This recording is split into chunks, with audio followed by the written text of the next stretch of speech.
아, 동아일보 2025년도 8월 26일자 기사입니다. 거의 뭐 한미 정상회담이 주로 오늘 뉴스의 전반적인 기조인데요. 이 트럼프에게 김정은과 만남 도울 수 있는 사람 인상 심오라는 기사예요. 미 전문가 3인이 본 한미 정상회담. 미 전문가가 본 이재명과 트럼프의 세 사람은 미국 전문가가 본 정상회담과 북미 대화 재개에 먼저 제안한 것 효과가 있었다. 트럼프가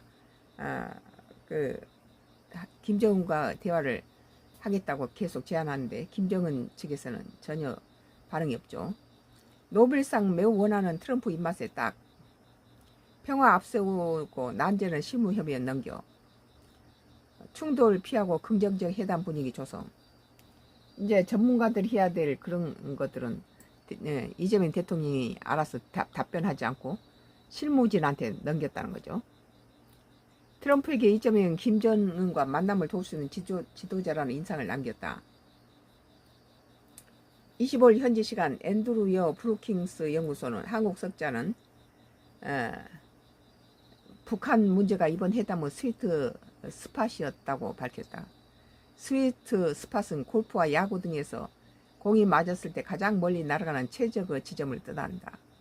그만큼 김정은 북한 국무위원장과 대화 의지를 거듭 강조한 트럼프 대통령의 입맛에 맞춘 전략이었다는 것이다. 그를 비롯해 동아일보와 인터뷰한 브루스 쿨링너 맨스필드 재단 선임연구원 패트릭 크로닌 허드슨 연구소 아시아 태평양 안보석자 등 미국 싱크탱크의 안보 전문가들은 이날 열린 회담에서 한미 정상이 긍정적인 분위기에서 첫 대면 회담을 마쳤다고 진단했다. 이재명 대통령의 한반도 평화를 앞세우고 까다로운 과제는 실무협의에 넘겨 카메라 앞에 충돌을 피했다고 봤다. 잘한 거죠. 이들은 이날 구체적으로 언급되지 않는 주한미군 제표 문제를 두고 앞으로 한미 양국이 줄다리기를 벌일 것으로 내다봤다. 이런 것들은 전문가한테 맡겨야 되겠죠.